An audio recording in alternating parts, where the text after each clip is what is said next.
नमस्कार शेतकरी मित्रांनो, मी संदीप चौधरी आमच्या मराठी कृषी संपदा या यूट्यूब चॅनलवरती आपले सहर्ष स्वागत करतो.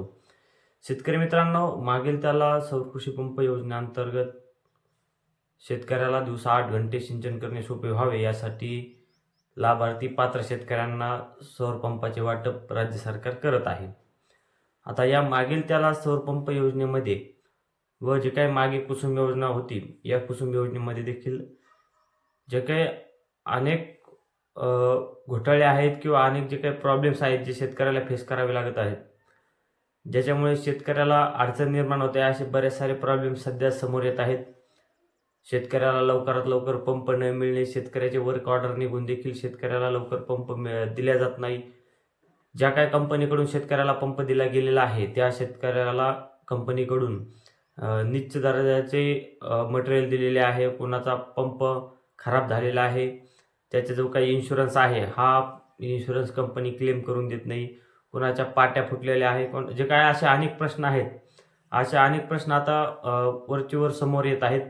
यामुळे सध्या चालू असलेल्या अधिवेशनामध्ये देखील बऱ्याच साऱ्या आमदारांकडून याच प्रश्नावरती आवाज उठवला जात आहे.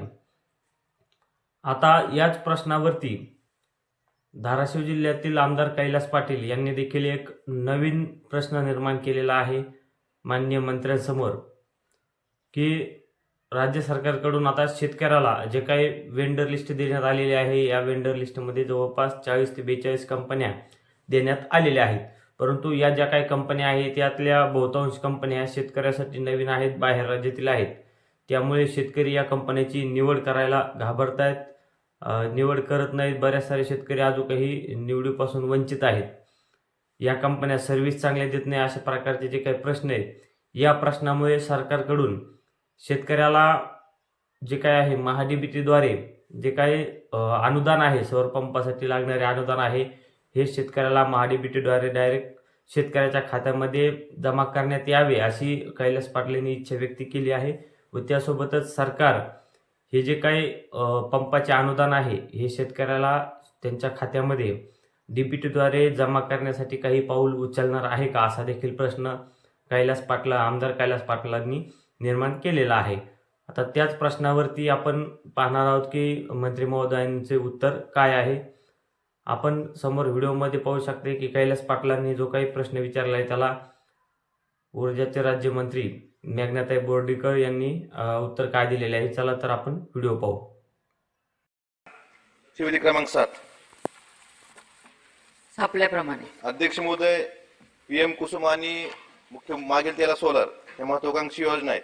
परंतु अडचण काय त्यात की ते वेंडर जे आहेत, आता जे वेंडर आहेत ते जवळपास धाराशिव जिल्ह्यासाठी 45 वेंडर आहेत. त्यातले बरेच वेंडर हे परराज्यातले आहेत. महाराष्ट्रातले फक्त 4-5 वेंडर आहेत. आणि एक वर्ष झालं ते वेंडर कडनं खरं तर 120 दिवसाची मुदत असते. 120 दिवसात तो पंप बसून दिला जात नाही. शेतकऱ्यांना सिमेंट आणा, वाहतूक करा, हे शेतकऱ्यांकडनं काम करून घेतलं जातं. अध्यक्ष महोदय, माझे 2-3 स्पेसिफिक प्रश्न आहेत मंत्री महोदयांना. त्यांच्या उत्तरात त्यांनी सांगितलं की 5,726 लाभार्थ्यांनी हिस्सा भरलाय. त्यातल्या फक्त 5,23,510 लाभार्थ्यांनी वेंडर निवडलाय. बाकीच्यांनी वेंडर का निवडला नाही? जवळपास 1,82,000 लाभार्थ्यांनी आजपर्यंत वेंडर निवडला नाही. का निवडला नाही? तर कारण त्यांना वेंडर पसंत नाहीत. कारण आपण त्यांच्याकडे फक्त ठराविकच वेंडर ठेवतो, त्यांना ते पसंतच नाही. त्या कंपन्या कुठल्या आहेत माहित नाही. तर माझी विनंती अशी आहे की आपण जर बघितलं मार्केटमधले दर, आता आपण जर आपलं LOI जो कंपन्याला दिलाय, एक 3 HP पंपाला 1,80,000 किंमत ठरवली. माझा प्रश्न एवढेच आहे, माझं म्हणणं एवढंच आहे की आपण डीबीटी करणार का? जर आपण खुल्या बाजारातनं लोकांना ओपन ठेवलं कुठलाही वेंडर निवडायचा, तर ते घेतील, त्याची सर्व्हिस मिळेल. एक वर्ष झालं त्यांच्या पॅनल फुटलेले आहेत, त्या कंपन्यांनी बसवलेत, त्यांना ते परत दिले जात नाही. आणि मला अजून एक विचारायचं आहे की एखाद्या पारंपरिक जो कनेक्शनवाला आहे त्याला जर सोलरवर शिफ्ट व्हायचं असेल तर त्याला कनेक्शन देणार का? देताना त्याची थकबाकी भरून घेणार का? असंच कनेक्शन देणार? अध्यक्ष महोदय, सन्माननीय सदस्य कैलास पाटलांनी जी लक्षवेधी लावलेली आहे धाराशिव जिल्ह्याबाबत, तर 120 दिवसापेक्षा जास्त कालावधीमध्ये पेंडिंग असलेले सौर कृषी पंप 723च आहेत. आणि त्याला सुद्धा ह्या मार्च एंड पर्यंत त्यांना पंप लावण्यात येतील. दुसरा आपला प्रश्न होता की वेंडर सिलेक्शन जे ग्राहकांना दिल्या जावं. तर त्या 42 एजन्सी आपण एम्पॅनल्ड केलेल्या आहेत केंद्र सरकारच्या आणि राज्य सरकारच्या ज्या नॉर्म्स प्रमाणे. त्या 42 एजन्सीमधून त्यांनी निवडायचं आहे आणि स्पेसिफिक कुणाला निवडायचं असेल तर त्याच्यावरती धोरणात्मक निर्णय सन्माननीय मुख्यमंत्री महोदयाच्या ते सोडून खुल्या बाजारातून वेंडर निवडायची परवानगी शेतकऱ्यांना देणार का? ते त्या संदर्भामध्ये सन्माननीय मुख्यमंत्री महोदयाशी चर्चा करून तो एक धोरणात्मक निर्णय होईल. कारण की प्रत्येक व्यक्तीला डीबीटीद्वारे त्याच्या खात्यामध्ये पैसे टाकून आपण म्हणताय की निवडण्याची त्याला मुभा द्यावी. निश्चित त्याबद्दल मुख्यमंत्री महोदयाशी बोलून तो निर्णय घेण्यात येईल. तर शेतकरी मित्रांनो, अशा प्रकारे जे आहे आमदार कैलास पाटलांनी विचारलेल्या प्रश्नावरती ऊर्जा राज्यमंत्री मेघनाताई बोर्डीकर यांनी देखील या प्रश्नावरचे उत्तर दिलेले आहे की लवकरच हा जो काही विषय आहे हा मुख्यमंत्र्यांसमोर मांडून याच्यावरती नक्कीच तोडगा काढून जर शेतकऱ्याला महाडीबीटीद्वारे अनुदान देण्यासाठी प्रयत्न करू, अशा प्रकारचे आश्वासन मेघनाताई बोर्डीकर यांनी दिलेले आहे.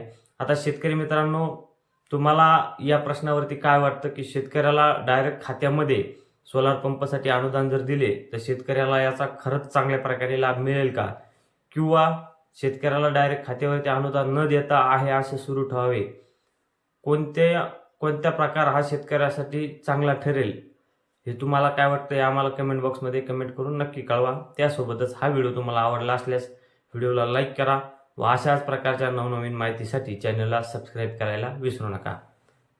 धन्यवाद मित्रांनो.